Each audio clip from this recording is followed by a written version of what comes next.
So I have a lot of people ask me in the comments how to record drum cover videos, and I've done a few tutorials on this, but it's kind of a complex thing. Now the easiest way I think so far that I've found is using a GoPro. The video from a GoPro is great. The audio from a GoPro, in my opinion, is usable right out of the camera. So you can just record it and upload it to YouTube and you're pretty much done.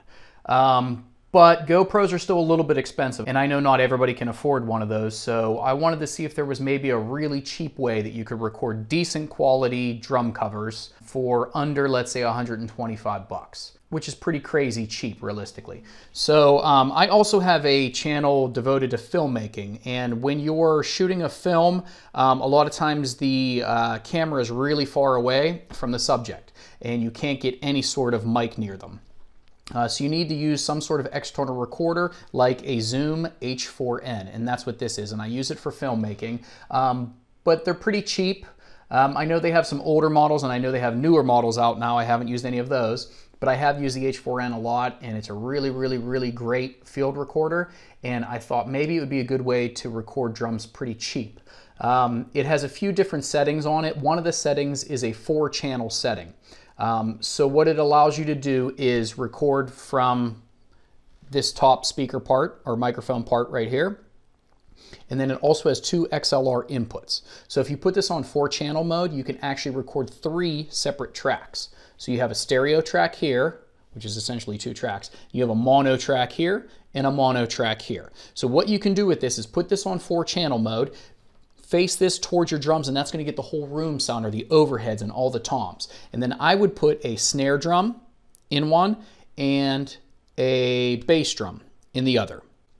So this is going to allow you to record 3 separate tracks and have 3 different tracks to use in a DAW like Audacity, which is free.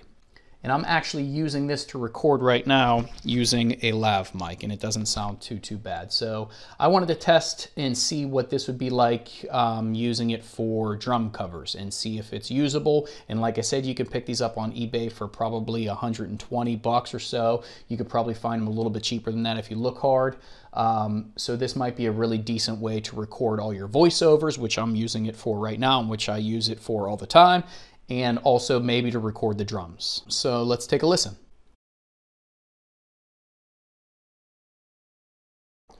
Okay, so what I first noticed was that the snare and the bass drum were a little too hot. If you take a microphone and put it directly into this thing, you can put the mic level pretty far down and it's still gonna peak.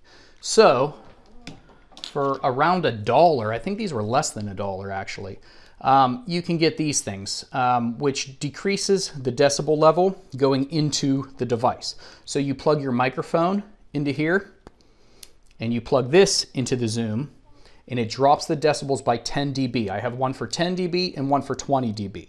Now what I'm going to do is use the 20 dB minus 20 dB. I'm going to drop the decibel level on the snare drum because the snare was so loud and so overwhelming for this machine, and use a 10 dB drop for the kick drum. Now again, these things I'm pretty sure were, on Amazon or eBay or something for under $1. They were like 97 cents. They're really dirt cheap, and they're not bad to have around anyway. So if you're recording into something and you notice that even though you have the recording levels way down low, it's still peaking, you might need to just drop the decibel levels before it goes into the actual recording program. So let's take a listen to that. So let's go over my exact setup here with the Zoom. I have it on 4-channel mode. All you have to do is go on the side and hit the menu and find mode and go to 4-channel mode. What that's going to do is allow you to record a stereo track, which is a single channel, or it's actually 2 mono channels. And then you have a separate input for your snare and for your bass drum. And you can see that I have the snare going into the first one, which is minus 20 dB, and I have my kick drum going into the second one, which is minus 10 dB. And then on the side of the Zoom, there's a record level. When you click on record level, it'll allow you to choose either the overheads or the channel inputs, which are these. So I have my overheads. If I hit recording level here, I have my overheads set to 12, and I have my other channels set to 28. So this is set at mic level input 12, and these are set at mic level input 28, and again with a 20 dB reduction on the snare and a 10 dB reduction on the bass drum. This is going to put all this audio into two separate tracks, one stereo track and two mono tracks. And I have my drums facing kind of away towards the wall, and I just have a simple light stand with one of the legs on a stair and a box so that the whole mic stand is kind of tilted forward. And then I just put the zoom up here on the stand, pointing down at an angle towards the back of my drums. And it's picking up all of the, you know, the toms and the cymbals with that stereo in the front, and then the bass drum and the snare drum in the back.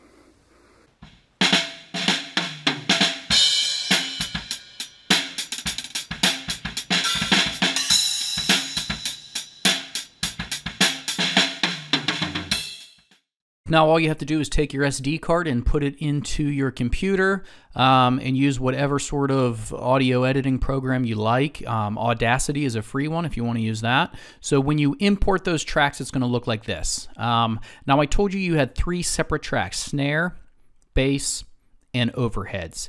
And you can see only two here, but here's the reason. So this track right here is a stereo mix. That was the overhead. That was the front of the zoom. Both of these tracks are identical. They're on left and right channels. So this is all the overhead. If we solo this, we can listen to it.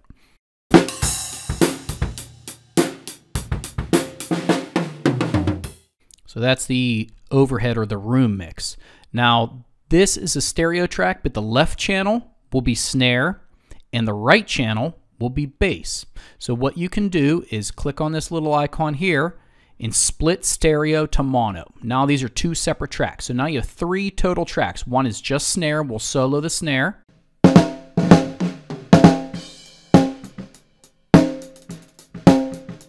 One is just bass drum, and we'll solo the bass drum.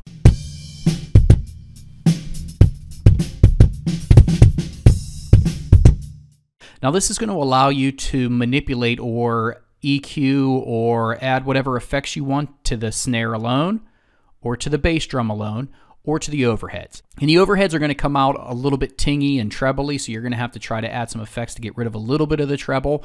You might want to add some bass and some compression to the kick drum. You might want to EQ the snare drum a little bit. Now you can also add another track, add another mono track. Move it up. Now you can copy this and paste it here.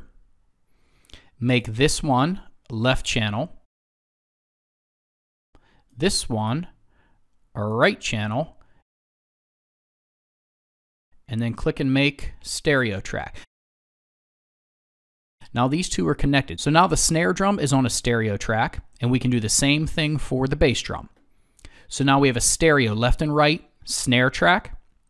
We have a stereo left and right kick drum, and we have a stereo left and right room tone or overheads. So now the rest is completely up to you. Add whatever effects you want to try to get the snare drum sound that you like. Add whatever effects you want to try to get the bass drum sound that you like. And add whatever effects you want to try to get the overheads to sound the way you want them to sound. And then mix them all together in the way that you like. Now, unfortunately, this isn't something that I could just show you real quickly. Here, do these three settings and it's going to sound awesome. This is something that I'm still really, really bad at, and I'm still working on. Practice. Mess around with this, see if you can get these tracks to sound amazing. But this is just a really simple thing that you can do, and a really simple and cheap way to get a 3-track recorder for a little over $100.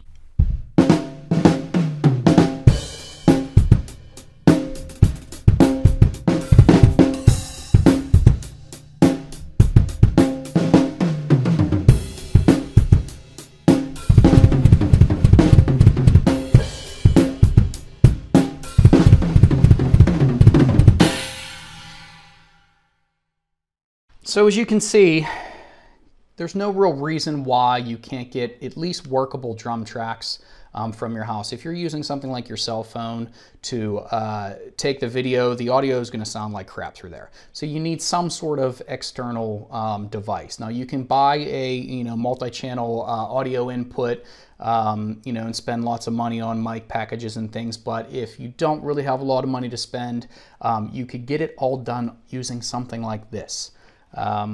And the easiest way to learn how to use these things is just to try it. Try 10 different ways to make this work and figure out what way works for you specifically. But I just wanted to show this because it was something that I had, and it was something that I wanted to test and play with on drums. And as you can see, the tracks themselves, if you're pretty good at mixing them, are usable.